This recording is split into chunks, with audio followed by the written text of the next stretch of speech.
ইরানের বিশেষ বাহিনীর নেই কোনো একক প্রতীক। এটি এমন এক বাহিনী যা পুরো ব্যবস্থাকেই প্রতিনিধিত্ব করে।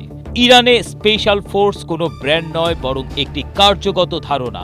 এখানে বিভিন্ন ইউনিট মিলে একটি পুরো বাহিনী, যাদের প্রতিটি ইউনিট ভিন্ন ভিন্ন দায়িত্বে নিয়োজিত থাকে। ফলাফল এই জটিল ব্যবস্থাকে ভেঙে ফেলা যে কারোর জন্যই অসাধ্য সাধন। আর এই কঠিন বাস্তবতার মুখোমুখি আজ আমেরিকা ইসরায়েল।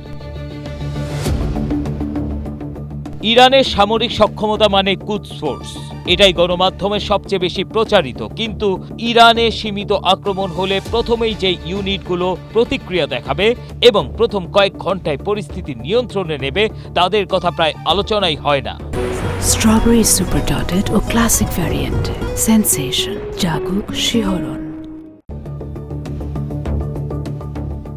এই পুরো কাঠামোর কেন্দ্রে রয়েছে Islamic revolutionary guard corps IRGC, বিশেষ করে এর স্থলবাহিনী। বাহিনীটির ভেতরে রয়েছে সাবেরিন, যাকে সবাই মনে করে একটি নির্দিষ্ট ইউনিট, কিন্তু এটি একটি সক্ষমতা সেটের মতো কাজ করে, যা বিভিন্ন ইউনিটে ছড়িয়ে থাকা বিশেষ অভিযানের দক্ষতাকে নির্দেশ করে।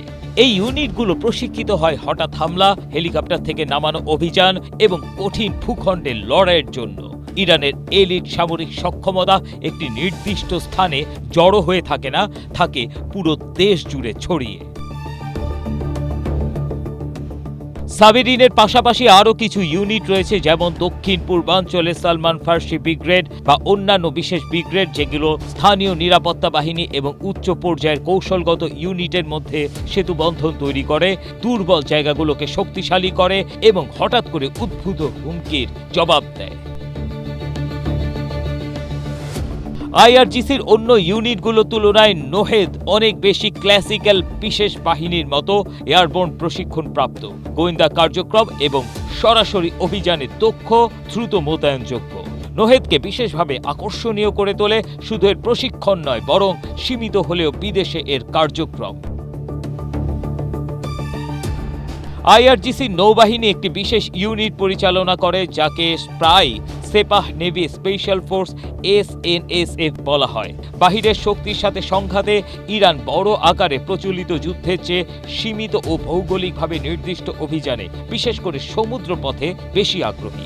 ইরানের নেভি সিল টিম 6 বা ডেল্টা ফোর্সের মতো বাহিনী নেই, কিন্তু তাদের বাহিনীগুলো এমনভাবে ডিজাইন করা যা তাদেরকে প্রায় অজেয় করে তুলেছে।